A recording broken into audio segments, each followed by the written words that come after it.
Master Chief, you can't wear that pin." The words, sharp and condescending, sliced through the sterile air of the hangar bay, each syllable a public indictment. The small crowd of junior sailors and maintenance technicians, previously buzzing with the nervous energy of an admiral's inspection, fell silent, their eyes darting from the stiff-backed captain to the small, unassuming woman he had cornered. A few of the younger ones, still green enough to mistake arrogance for authority, exchanged smirks.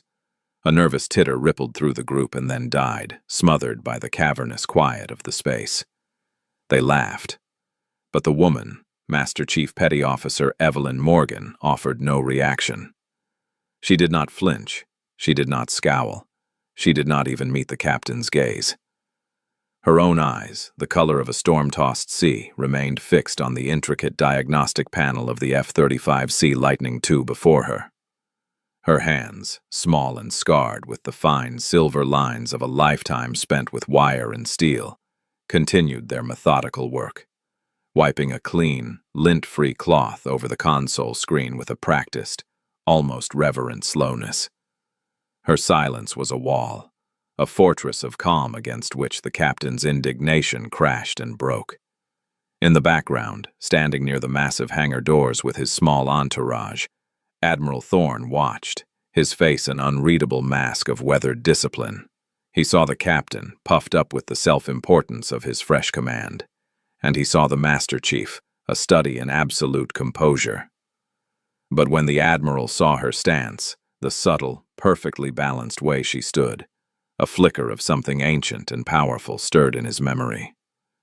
He saw more than an enlisted sailor being dressed down. He saw a ghost from a story he thought had been buried deep in the classified vaults of naval history. If you believe that true authority is forged in silence and demonstrated through action, not shouted from a pedestal of rank, type competence below. The entire scene was a tableau of misplaced power. Captain Davies, a man whose career had been a masterclass in political navigation rather than operational command, saw only a breach of protocol. He saw a small graying woman, barely 5'4", wearing an unauthorized piece of flair on her otherwise immaculate coveralls. It was a tiny pin, no larger than a thumbnail, a simple, unadorned silver disc with a single, intricate knot etched into its center. It wasn't a medal. It wasn't a standard qualification badge, and it wasn't in any of the uniform regulations he had memorized with such fastidious zeal. To him, it was a nail sticking up, and his job, as he saw it, was to hammer it down, especially here, especially now, under the watchful eye of the fleet admiral. "Did you hear me, Master Chief?" he pressed, his voice louder now, laced with the brittle anger of a man whose authority had been met with infuriating indifference. "That pin, it is not compliant with uniform. Regulations, Section 3, Paragraph 405B, it is an unauthorized affectation. Remove it now." He pointed a crisp, manicured finger at her collar, the gesture a public jab. The onlookers shifted, the initial amusement souring into discomfort. They knew Master Chief Morgan. Not well, because she wasn't a woman given to casual conversation or barracks gossip, but they knew her by reputation. She was the one they called when the manuals failed, when the digital diagnostics came up blank, when a multi-million-dollar piece of aviation hardware decided to become a paperweight. She was a living legend in the maintenance decks, a quiet phantom who moved through the chaos of the flight line with a serenity that defied explanation. They had never seen anyone, much less a junior captain, speak to her with such open contempt. Still, she said nothing. Her focus remained entirely on the task at hand. She slid the cloth into her pocket and picked up a micro-calibrated torque wrench, her movements fluid and economical. It was as if Captain Davies were nothing more than a buzzing fly, a minor annoyance in the grand, silent symphony of her work. This absolute lack of engagement was, to Davies, a greater insult than any shouted retort could ever be. It was a dismissal. He felt his face flush, the heat rising to his ears. The Admiral was watching. His men were watching. He was losing control of the narrative, being upstaged by the sheer monolithic silence of an enlisted woman who should have been stammering an apology. "I am giving you a direct order, Master Chief Morgan," he snarled, stepping closer, invading her personal space. "Acknowledge the order and remove that pin, or I will have you written up for insubordination on the spot. Is your entire service record a record I have on my desk and find to be adequate, worth a meaningless piece of metal?" The threat hung in the air, heavy and ugly. He had crossed a line, weaponizing her career, her very livelihood, over a trifle. He was making an example of her, using his rank as a bludgeon to enforce a petty rule. Yet her composure remained unbroken. She simply paused her work, her hands hovering over the delicate machinery. And for the first time, she turned her head slightly. Her gaze, however, did not land on the captain. It drifted past him, across the gleaming concrete floor, towards the towering figure of Admiral Thorne, who had begun to walk slowly, deliberately, from the hangar doors toward the unfolding drama. It was not a plea for help, but a simple, silent acknowledgement of a higher authority, a quiet recognition of the true center of gravity in the room. The challenge, the crisis, the moment that would define the day, did not announce itself with a formal declaration or the start of a training exercise. It arrived, as most real crises do, with a shrill, piercing electronic scream that shattered the tense quiet of the hangar bay. The diagnostic panel in front of Master Chief Morgan, which had been displaying a steady stream of green, nominal readouts, suddenly erupted in a cascade of crimson error codes. A klaxon began to blare from the cockpit of the F-35C, a frantic, pulsing shriek that echoed off the high ceilings. On the massive overhead monitors that displayed the fleet's readiness status, the icon for Strike Fighter Squadron 101, the Grim Reapers, flicked from green to a hard, unforgiving red. The aircraft, the most advanced fifth-generation fighter in the world and the centerpiece of the Admiral's inspection, was dead on the deck. A wave of controlled panic swept through the technicians. A young lieutenant, the lead avionics officer, rushed forward, tablet in hand, his face pale. "What is it? What's happening?"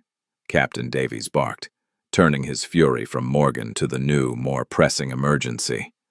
The lieutenant stammered, scrolling frantically through lines of code that made no sense. "It's a total bus failure, sir. The primary, secondary, and tertiary avionics buses are all offline. It's like the nervous system just vanished. The flight controls are dead, the navigation is gone, even the backup power isn't routing correctly. The manual has no procedure for this. It shouldn't be possible." The technicians swarmed the aircraft, their voices a rising babble of jargon and confused theories. They ran diagnostics that returned gibberish. They tried to reboot systems that wouldn't respond. They were following the book, executing procedures designed for known failures. But this was something else entirely. This was a ghost in the machine, a complex, interlocking failure that defied all conventional logic. Davies, out of his depth and desperate to project an image of command, began shouting orders. "Reroute the auxiliary power. Get a hardline connected to the mainframe. I want a full system purge now." His commands were textbook solutions for problems they didn't have, and they only sowed more confusion, his frantic energy a contagion of incompetence.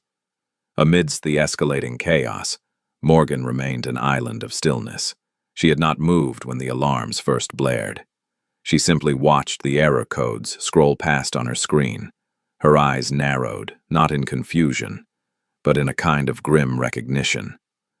She was not reading the errors. She was reading a story she had seen before. Then she moved. Without a word, without a request for permission, she pushed past the flustered lieutenant and placed her hand on the fuselage of the stricken jet, just below the cockpit canopy. She closed her eyes for a brief second, as if listening to something no one else could hear. The faint, discordant hum of electricity gone wrong.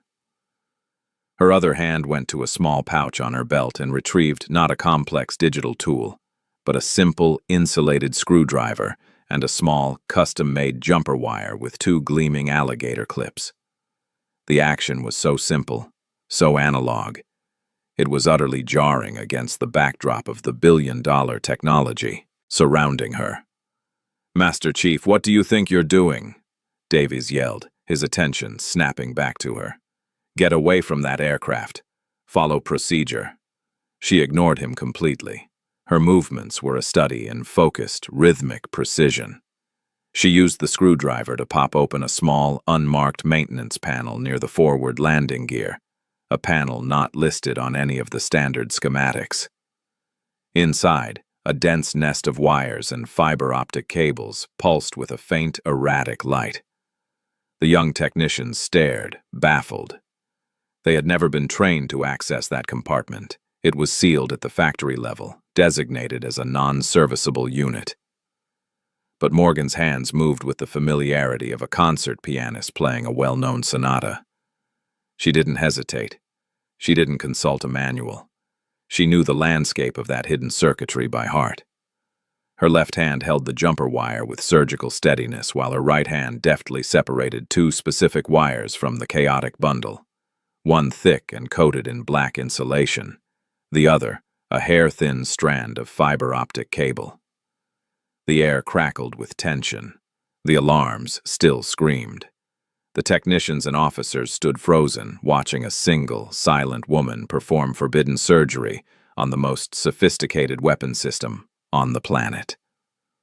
For a heart-stopping moment, she held the two ends of the jumper wire poised over two specific contact points deep within the machine's hidden guts.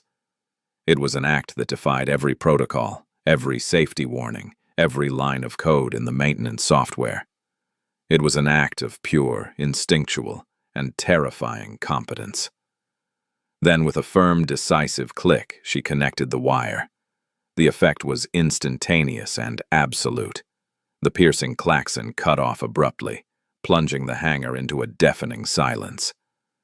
The chaotic sea of red on the diagnostic monitors vanished, replaced in a single, silent flicker by a field of solid, reassuring green. The cockpit lights blinked on, the heads-up display glowing to life. On the main readiness board high above, the icon for the Grim Reaper Squadron switched from red back to a perfect, operational green. The F-35C was alive again. A collective gasp went through the crowd. It was a sound of pure, unadulterated awe. In the span of 30 seconds, with a simple piece of wire and a lifetime of knowledge, Master Chief Evelyn Morgan had done what a team of highly trained specialists with the latest technology could not. She had reached into the soul of the machine and healed it. She calmly removed the jumper wire, closed the hidden panel, and it clicked shut with a sound of finality. She then turned, her work done, and her gaze finally, and impassively, met the slack-jawed stare of Captain Davies. His face was a canvas of disbelief, his arrogance shattered into a million pieces.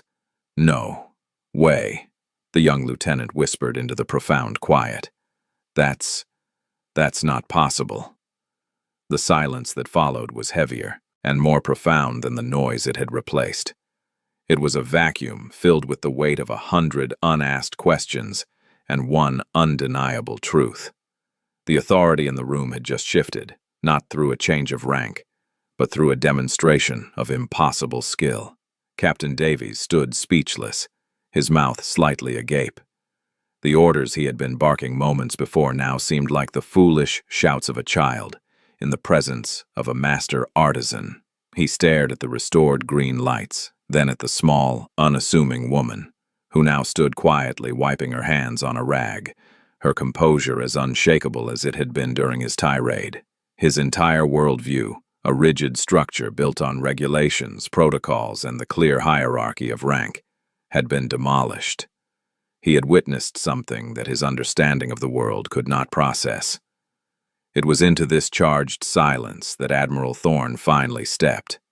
He had watched the entire event unfold from a distance, his expression never changing, his keen eyes missing nothing. He didn't stride. He moved with the slow, deliberate gait of a man who carried the weight of decades of command. He walked past the stunned technicians, past the humbled Captain Davies, and stopped directly in front of Master Chief Morgan. He did not look at the resurrected aircraft. He did not look at the diagnostic screens. His gaze was fixed on one thing only, the small silver pin on her collar, the one that had started it all. He raised a hand, not in anger, but with a quiet reverence, and pointed a single, weathered finger at the intricate knot etched into the metal. His voice, when he finally spoke, was not a command, but a quiet statement, a key turning in a lock that had been sealed for years. It was a voice that carried the weight of history, and it cut through the silence, reaching every corner of the vast hangar. "The Ariadne's thread pin," Admiral Thorne said, his voice a low rumble of gravel and salt air. He let the name hang in the air for a moment, a piece of a forgotten language. He then turned his head slowly, his piercing blue eyes locking onto Captain Davies. The captain flinched as if struck. "Captain," the Admiral said, his tone deceptively mild, but with an undercurrent of cold steel that made every officer on the deck stand a little straighter. "Pull up Master Chief Morgan's full, unredacted service record. I want Level 5 clearance. Authorize it with my command code, Thorn Alpha 09er. The request was extraordinary. A Level 5 clearance delved into the deepest, most classified layers of a service member's file, records that were sealed from even base commanders.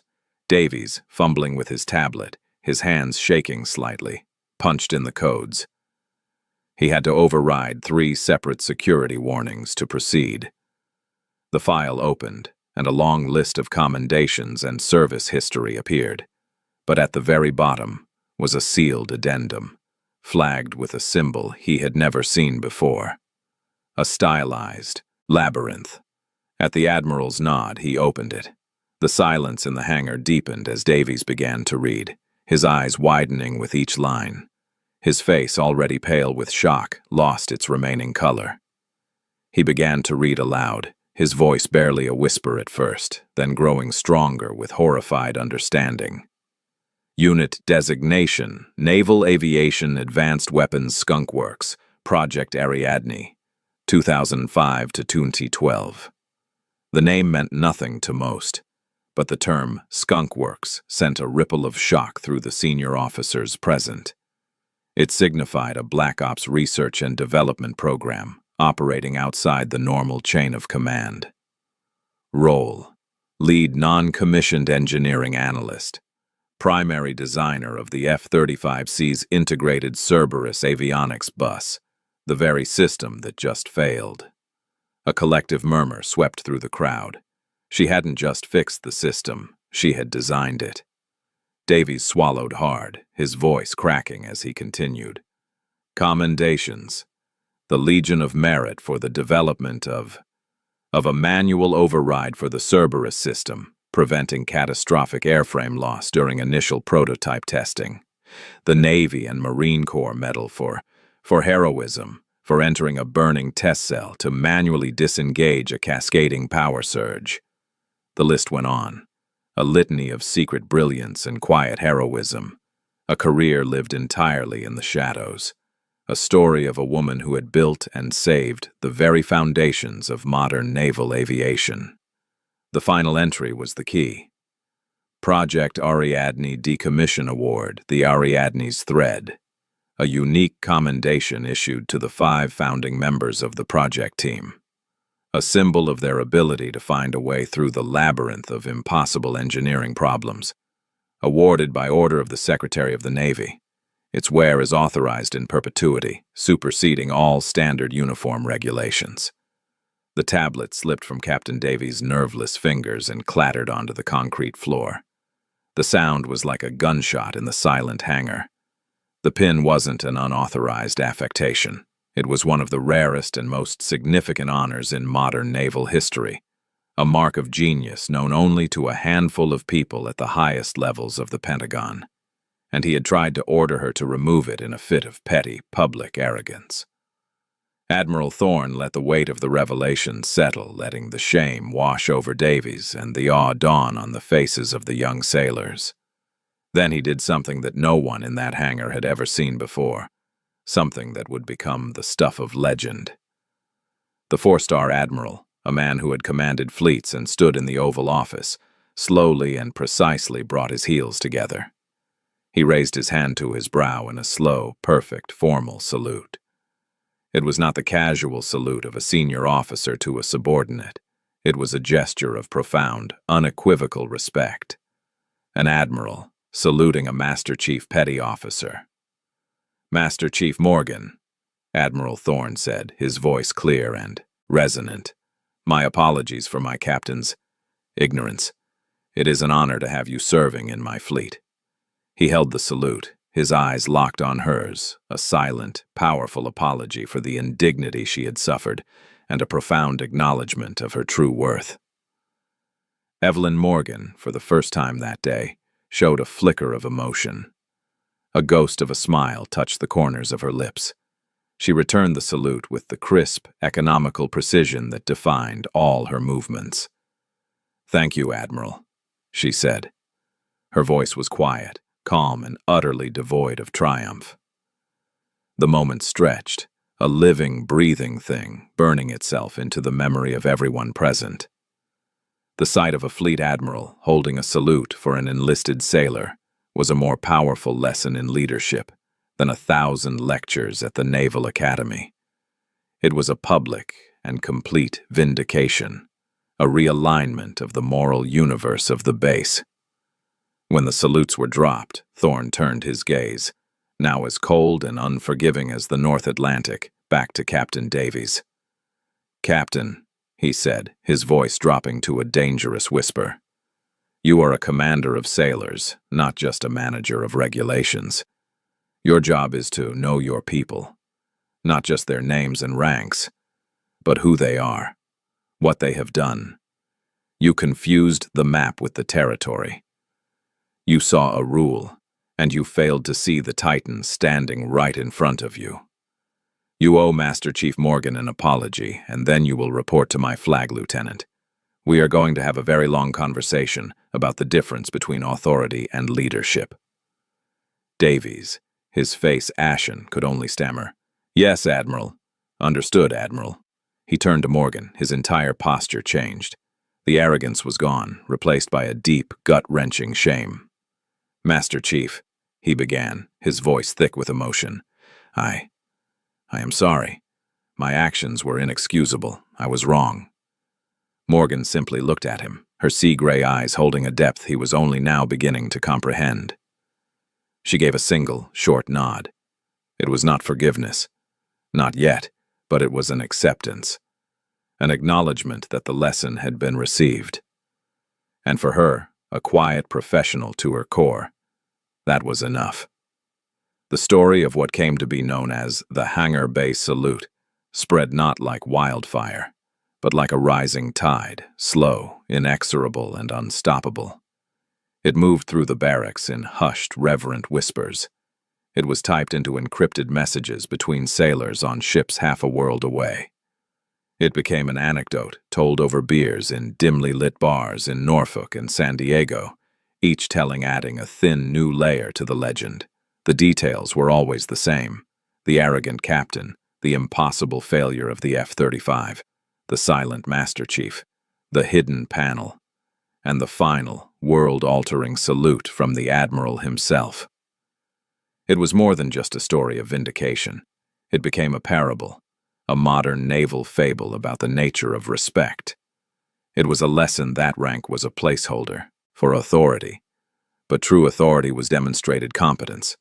It was a reminder that the most valuable knowledge on a warship or an air station often didn't reside in the wardroom, but in the calloused hands and quiet minds of the senior enlisted, who were the true keepers of the institutional flame.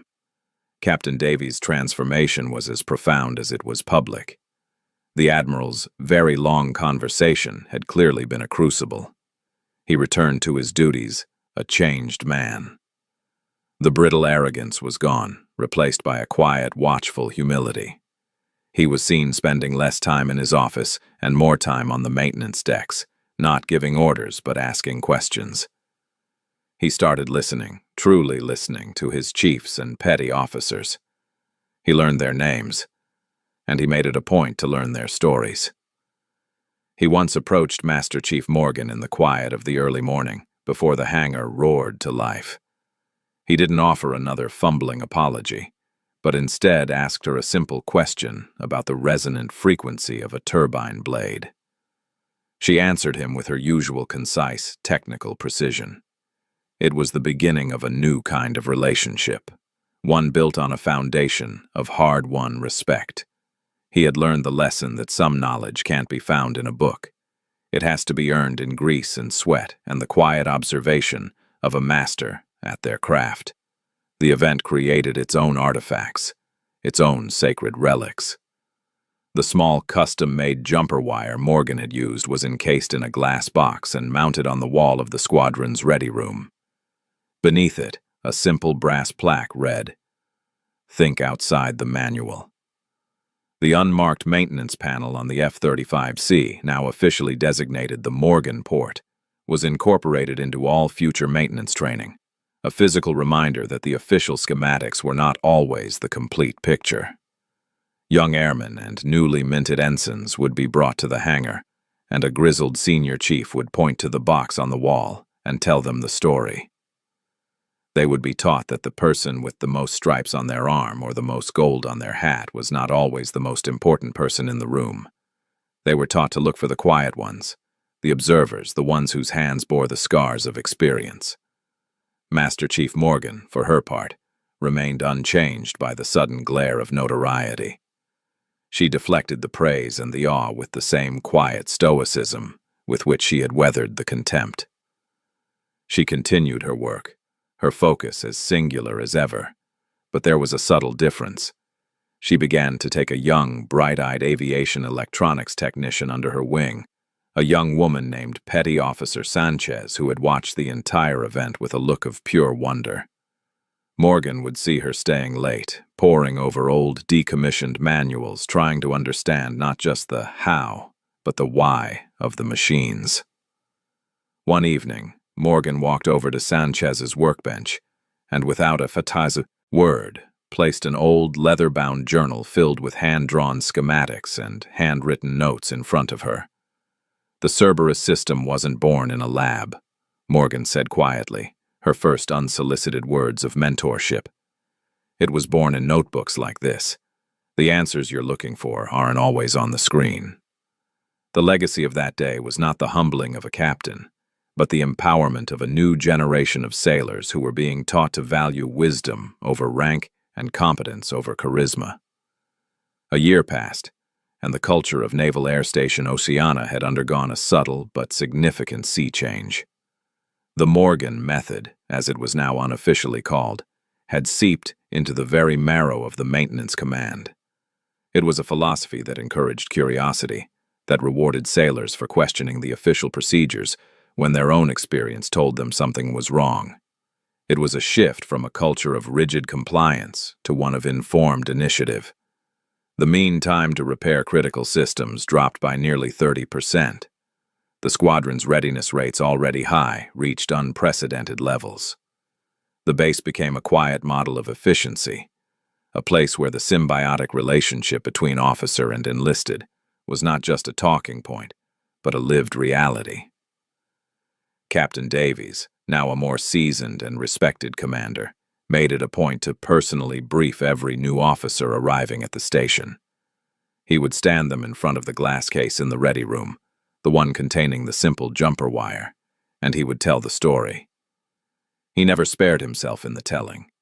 He recounted his own arrogance, his own ignorance with brutal honesty. "Your greatest asset is not your rank," he would tell the young ensigns and lieutenants. "It is the experience of your senior enlisted. They have forgotten more about this hardware than you will ever learn from a book. Your job is not to command them, but to listen to them, to trust them, to clear the path for them to do what they do best. The moment you believe the insignia on your collar makes you the smartest person in the room is the moment you become the most dangerous." The story of Master Chief Morgan and the Ariadne's thread pin became institutional folklore, a foundational myth for the new era at the base. It was a reminder that legacies are not built on grand pronouncements or dramatic battles, but in the quiet, methodical execution of one's duty, day after day, year after year. It was a testament to the fact that true respect cannot be demanded. It can only be earned through the silent, undeniable language of competence. Master Chief Morgan eventually retired, not with a grand ceremony, but with a quiet gathering of the handful of technicians she had personally mentored.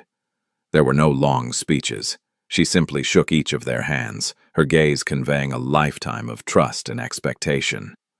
Her legacy wasn't in the medals in her file or the legends told in the barracks. It was in the hands of the young sailors she had trained, in the confident way they now approached a problem, in the quiet professionalism they emulated. Her spirit, the very essence of the quiet professional, remained in the hangar bay, a permanent, silent presence. The narrator delivers a final philosophical paragraph that explicitly summarizes the story's core theme. True legacy isn't something you leave behind, a static monument to past glories. It is the knowledge that continues forward, the competence that is passed from one generation to the next, the quiet standard of excellence that echoes in the actions of those you have inspired. It is the understanding that the loudest voice in the room is often the one with the least to say, while true strength, true wisdom, resides in the calm, steady hands that do the work, that solve the problems, that hold the line when everything else fails. It is the profound truth that a person's worth is not defined by the decorations they are allowed to wear, but by the deeds they have done, the burdens they have carried, and the silent, unwavering integrity with which they have walked their path. For more stories where quiet competence triumphs over loud assumption and where silent professionalism defines their worth, subscribe to Unknown Heroine Stories.